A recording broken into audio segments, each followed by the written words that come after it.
This video is sponsored by Squarespace, the website where you can make a website about making websites.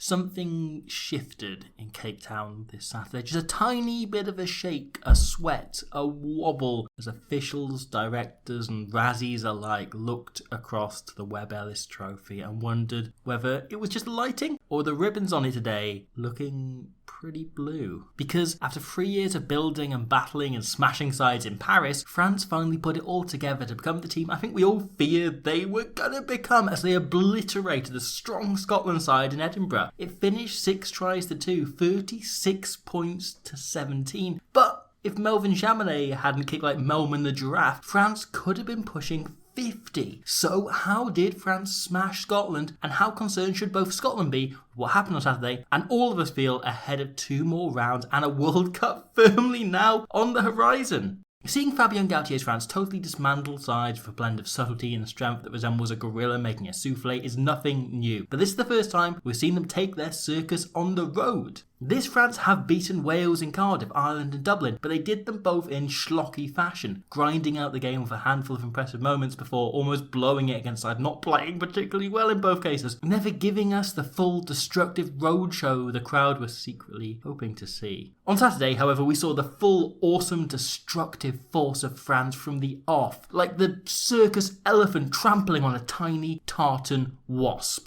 The only time this World Cup cycle I've seen an opening 15 minutes more impressive than what France strung together against Scotland on Saturday was when France themselves ran over the All Blacks dans le Paris last November. Quite simply, some of the rugby they played was perfect. Their first passage is lovely. Knowing what Chris Harris is like from, the last year, Fiku invites him to do his crabby work thing by throwing a lovely flat ball to Moefana, and this leaves Harris and Graham both tracking across in the same direction. They get him to ground, but Scotland have harried across from the wing, so Untermax sits deep and cross kicks back to Penno. When the ball's in that previous ruck, almost every option on the field is open to Dupont, and France select the one from the off that'll give Scotland the most to think about as the game goes on, stretched wide to wide by the cross kick. This passage eventually leads to the penalty that... Look, okay, if France are a circus, coming to see the 92% goal kicker they found in the distant foreign cannibal land of the Pro Duck is a core element of Fabian's fabulous freak show, and him missing a sitter like this is all part of the entertainment for an Edinburgh crowd France were desperate to entertain. And that crowd did need something fun to pick them up, because from a purely Scottish point of view, that was quite a demoralising afternoon coming right off the back of a soul-crushing defeat in Cardiff as well. Whilst you can't account for some of the shit France pulled, I think Scotland brought an awful lot on themselves. Scotland are a team known for their flair, speed and skill, but this only works because it's underpinned by the best kicking game in the Six Nations, which allows them to manipulate defences. Any team playing Scotland needs to be careful with plenty of backfield cover, and no winger can ever really afford to stand narrow or flat when facing Finn Russell. The penalty try against England came from defence not adapting, meaning Russell can catch them twice narrow, but the Darcy Graham score against Wales was a product of the opposition actually adapting. Wales keeping 2 men behind the main line, even in the 22 for that kick, and the wings set incredibly wide, allowing Scotland to continuously punch through the middle. Knowing Russell's arsenal of attacking kicks, Reece Hammett is further out in case he's required to cover a cross kick, meaning he can only cover Hogg or Graham instead of further in field so he can drift out and cover both. The split second it takes him to make this decision is the split second Darcy needs to palm him off and finish the try. So, if we look at Scotland's best performances over the last few years, they generally kick around 12 to 15% of their possession. The back-to-back wins over England were 13.3 and 14.8% respectively. The defeat of Australia in the autumn, 13.6. The last time France visited Murrayfield, it was 13.9. The only exception amongst their wins over Tier 1 teams in the last few years is the victory out in Paris last season, where just 8.6% of their possession was used to manipulate the defence and garner territory. Scotland's game is based on kicking away percent of the ball speculatively in order to open up space later on. So, if you're to pinpoint what Scotland got wrong on Saturday, look no further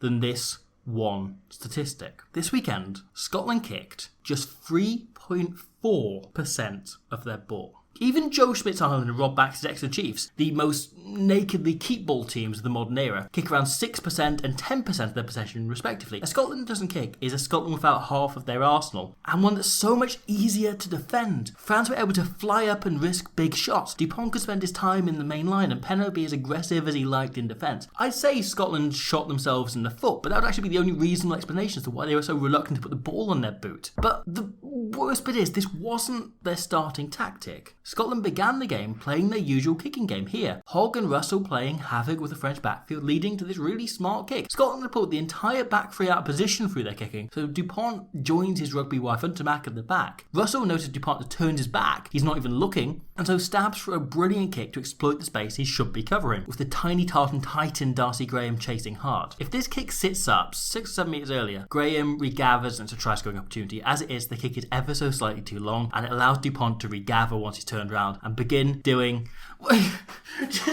just things only he can do. Now I'm going to take a breath to gather myself, because the rugby that follows from France is genuinely some of the most perfect and best rugby I've seen in my life. For a very long time, I just assumed a player like Gareth Edwards wouldn't work in modern rugby, but Antoine Dupont is a genuinely faith-shaking miracle player who makes you question everything you ever felt about rugby and want to run off and start a church dedicated to Majesty Scrum Half, stained glass painted to resemble Fourie de Praya, and serums being performed and published weekly to the work of George Gregan. But where would I publish this work? Well, wouldn't you know it, my back is covered by Squarespace. Thanks to Squarespace, it's easy for me to create a beautiful website profiling all the Scrum Half idols we can support at my soon-to-be legalised cult church. I can send emails out on the finery of Aaron Smith, create galleries dedicated to Justin Marshall, blog posts about the greatest moments of Tom Haberfield, and thanks to the members-only area, I can hide away the best content on Tita Tebaldi from any fly half fans and keep it for the hardcore who really, really love the number 9 position. And if you want to start your own temple for tight heads or anything similar on the mighty internet, you too can head to Squarespace right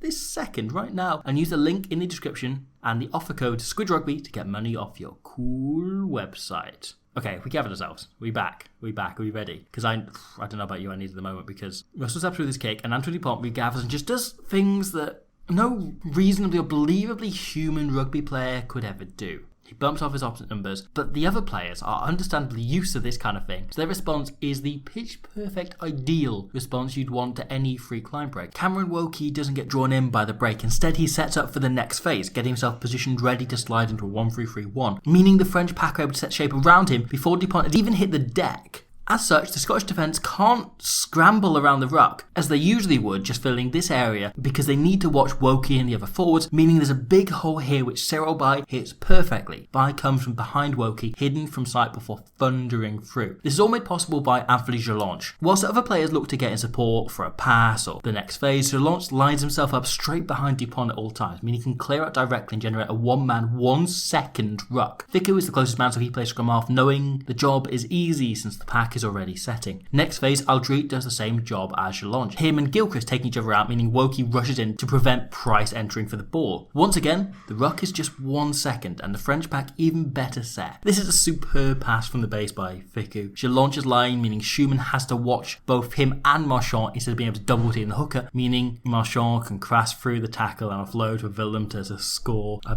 beautiful try. There's 10 more metres to go. Antonio's in position to clear out, and more French forward finding shape. This is unstoppable, undefendable rugby. It's as close to perfect as you can really get on a field. It's a team who've been playing an excellent system for 2 years, and everybody knows their role inside out, and it's spellbinding to watch. And better yet, it's followed up by another stunner as Johan Moravan naps his first try for France. So, first phase on their own line, Scotland's defence can essentially be summed up as press hard and drift harder. Flat line between the touchline and the 15 metre, with Hogg as the furthest out player and the winger in the traditional kind of 13 channel to shoot up, allowing the actual 13 to drift across behind and catch up if the attack gets outside them. So, France ran 2 separate moves to lure them in. The second is the most simple. France form a dummy ball to engage the Scotland pack and play flat, wide pass to Thicko, who flicks it behind to Untermack. This dummy line by Dante prevents Bennett shooting up on him, but Van der Merwe comes out to cut off the pass to Ramos. But the pass is never the play. Because Scotland are so built on the drift, France disable it for cross kick. The press has actively opened up this space behind. Their aggressive line would need to backtrack massively in order to get anywhere near Penno, who regathers and dives over the line. The second move is slightly harder for other teams to replicate. Once again, a dummy maul draws in the forwards, but France crash right out through Aldrit. Now, a few weeks ago, I said this was the best ball presentation you see all tournament, but, well, then Aldrit went and outdid himself again, didn't he? Rugby is a game packed with micro skills, and I don't think I've ever seen another player as good at presenting the ball back as Gregory Aldrit. He's phenomenal. Seriously, if any of you are age grade coaches, just get your players copying, emulating him in particular for this, because the presentation here is so clean, so immaculate, it negates the need for any ruck, and Dupont can play in less than a second. No Scots have folded, he bumps McAnally to keep him from filling that hole. Aldrit took out 2 defenders, and yet the ball is no slower than if he just passed, and they were able to drift across, which has a huge knock-on effect. Each Scottish defender is forced to jam in one to step inwards. Now, the Scottish system is usually up and out towards the far touchline. They're now all having to move in the opposite direction as France draw them in one by one. It's beautiful hands, but Scotland actually defended it pretty well, buying enough time for Darcy Graham to get across and make the tackle, but Penno offloads to Bye, and as the whole of Scotland pushes in to try and push the prop to touch, he offloads to Moefana, who has worked right round from clearing out on the Aldrit carry a few seconds earlier to create the extra man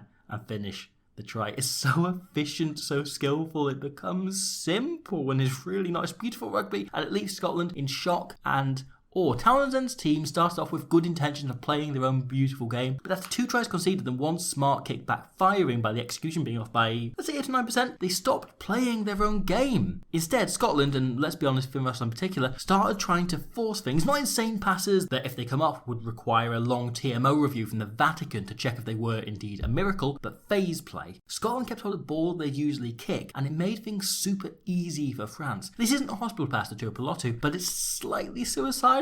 Scotland have insufficient bodies on their feet for this move, and Russell essentially isolates the centre and grants France a turnover, simply because he's hell-bent on keeping the ball in hand. Whilst here, Russell wants the ball down the short side, but everything closes off by the time it's out the ruck, and Price is made to reconsider. He drops it, France regather, Vicu makes a phenomenal touch, the double pump more about giving Penno time to get into position than him joining the defence. He unleashes the winger who charges, chips, and the bounce then to Dante might be lucky, but, you know, it's old saying, you make your own luck, and even when Scotland are given the ball for nothing, France make their own tries. A few times, Scotland's decision not to kick was circumstantial. Here, France kick clear, and Hogg decides to crash it up instead of kicking back. Fine. But because Hogg took it in line with the previous ruck, the entire front row are jogging straight back and commit to clear out, and Skinner gets back to just kind of linger here, he's not really doing anything. Normally, Price passes to a forward of support, and that forward then passes to Russell at the back, who either lobs it wide or kicks. But because, essentially, 4 men are in this ruck, the ball comes out to Darge, who has no tip-on runner. Skinner should probably be here. So Finn can't call the ball to himself, because otherwise he'll be exposed and smashed. Whilst here, after a period of going nowhere, Russell is watching Jamine's positioning and identifying the space in the backfield. Ali Price is on the floor, so McAnally steps in to play 9, and this means the ball takes about 2 seconds longer than usual to get into Russell's hands, and he sticks with the same decision though, and by the time he makes the kick he was thinking about, the space is closed off completely, Jaminet can regather and clear into touch. It's easy to applaud the way Russell ripped up the game plan at Twickenham 3 years ago, but he did so here as well without need or reason. At 12-3 down, he count 1 penalty and Scotland are right back in it. But instead, they play like they were 30 down. And for a second straight week, Horn King Blair has entered when Scotland desperately needed some organisation at 10, and he provided instead no discernible shape to the attack. The decision to call the ball out here whilst backpedaling and the shape unset is extremely poor and has disastrous consequences. Yet we did see what excellent player King Blair Horn can be in the consolation drive for Duan van der Merwe as he ripped France to shreds and timed the pass perfectly. It's almost, and just go with me here, like he's a fantastic international fullback rather than a fly half. However, these issues extend beyond the 10 position. Ali Price, one of the best box kickers in the world, hit only 1 across the entire game, deferring all control to 10 as well, when we know from last year he's superb at managing a set of phases. There's still 20 odd minutes to go here, but after regathering in their own 22, Scotland have no thought of kicking. Russell instead attempts an inside ball to Hogg that's never on. And whilst they do find some space down the short side next phase through, naturally, Rory Darge, Gilchrist carries next, and this is normally, after this phase, where Scotland would kick front foot ball, Penno up flat, but instead, they throw it out to a well-marked touchline, sending Gilchrist into contact for a second successive gain line failure, and then Darge just on a suicide mission. It's an incredibly easy read for the French defence. He's held up, stripped of possession, and Woki and Dante time their passes perfectly to put Penno in the clear for one of his 2 tries. And the irony is, the only spell where Scotland did stick to their process after that first 15 minutes is what created the position for the Rory Darge try as they started kicking and tricking until eventually everything got them to the position and they went through the phases after they'd earned it. Darge's line here is terrific. Dante drifting blind, not looking at the defenders opposite, and it means Jalange has to hurry to get round, and Darge throws a little step to slip past him, and to the try line for a score that could not have been more deserved. Darge on Saturday was frankly probably one of the great rugby debuts, a match that will be remembered as long as he plays at least. Rory Darge was, with apologies to Julien Marchand and Sarah Bai, the best player on the pitch. Just unlucky his performance came for a team who lost by 19 points. But this is all a distraction from our new lords and saviours. France not only have one of the most satisfying open field attacks, they're also so good at pouncing on opposition areas in quite an old school way. I don't think any team has scored more tries on turnover ball or interceptions than France in the last 3 years. It's quickly becoming their greatest asset, all thanks to some very astute defending that helps them shut down Scotland completely. Even if we forget about Dupont taking the whole "it's Ali Price" thing a little too far and putting him in his pocket here, France was simply smart. Here, Russell throws one of his typical passes, wanting Ficku to go for the intercept, granting Hogg space and Scotland an overlap, but instead his clubmate just watches the receiver knock the ball and very easily wraps up Hogg. Or here, just as they're getting back in the game, Scotland attempt to run this move, the glorious bit of pre-rehearsed handling France themselves pulled against England last year. However, knowing the trick, Anthony Geelong just gets in the island of both Tuipulotu and Price, and throws the whole move off. Both Scots equally focus on the flanker doing them for copyright infringement as playing their role. As such, the move falls apart. It's a complete team effort, a 1-23 march of majesty that all came together in glorious fashion on Saturday. It leaves France just 2 games away from a potential Grand Slam and their first Six Nations title in 12 years. Wales next week, and then England in Paris, in something they'll have to treat as a dress rehearsal for what might be coming in 18 months' time. Because whilst Murrayfield gives France a sure shot at the Six Nations, it also might just be the turning point where they went from a promising young squad to the team that's going to wrestle that World Cup off the Springboks, whether they like it or not. Thank you for watching that. That brings us to the end of the first game of round 3. It's round 3, isn't it, Ron? Now it's round 3 out of 5 because there's 6 teams in the Six Nations. 6, thank you, nations. Good maths. The next game, we're going to do Italy-Ireland next. That'll be coming soon. And then Wales-England beyond that. It's all coming very soon. There's going to be lots more rugby. And I hope you enjoy rugby because rugby. See you soon for rugby. And thank you to Patreon people as well. Thank you for them. Yeah, big thanks to them. Yeah. And most thanks to them. Well, rugby. Guys, congratulations. A really impressive performance out there. You came to get the bonus point win and you did it. How pleased are you? J'entends rien. T'as compris ou pas? Tu veux que je réponde? J'entends rien. Gregory, you can answer. Okay. Well, we are really happy of this game today. We're not expecting to get a bonus point here, but it's a perfect afternoon for us. You can create tries. I'll let you put your headset back on. You can create tries from anywhere